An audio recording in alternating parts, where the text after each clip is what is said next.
Saviez-vous qu'il existe actuellement 13 formes différentes de syndrome d'Ehlers-Danlos? Le SED est une maladie des tissus conjonctifs aux multiples symptômes. Les tissus conjonctifs sont les tissus de soutien du corps, dont fait partie le collagène. J'ai la forme la plus fréquente de cette maladie, mais certaines formes de SED sont très rares, comme le SED scyphoscoliotique, qui touche, grosso merdo, une personne sur 1 million. Parmi les symptômes prédominants de cette forme de SED, on retrouve une scyphoscoliose évolutive importante, de l'hypermobilité articulaire généralisée, de l'hypotonie et des faiblesses musculaires, des problèmes oculaires et des problèmes vasculaires parfois importants, engageant le pronostic vital des personnes affectées et nécessitant un suivi fréquent et rigoureux.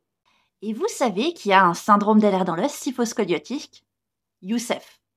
Du haut de ses 12 ans, Youssef a déjà subi 11 opérations en raison de sa maladie. Malheureusement, ses soins sont actuellement interrompus en raison du massacre se déroulant dans son pays, empêchant le bon suivi et la prise en charge de sa pathologie. Youssef a besoin de traitements et d'interventions chirurgicales pour stabiliser sa condition. Sa famille et lui ont tout perdu, leur maison ayant été bombardée. J'ai récemment pu avoir contact avec la sœur de Youssef pour prendre des nouvelles. La famille a été déplacée de Rafah au camp de Al-Maghazi et manque de moyens financiers et de nourriture, ce qui évidemment impacte tout le monde, y compris Youssef. Ils ont une cagnotte ouverte depuis un moment, mais qui n'a été que rarement partagée et dont les dons sont tout aussi rares. Ce petit garçon et sa famille ont besoin de nous pour pouvoir passer la frontière et ensuite trouver refuge dans une zone sécure où Youssef pourra bénéficier des soins adaptés à sa condition. Je sais qu'une grande partie de ma communauté est touchée de près ou de loin par un syndrome d'Ehlers-Danlos, mais je ne pense pas qu'on arrive à imaginer l'impact d'une forme rare et si invalidante qu'est le SED scyphoscoliotique, particulièrement dans un cadre tel que la Palestine.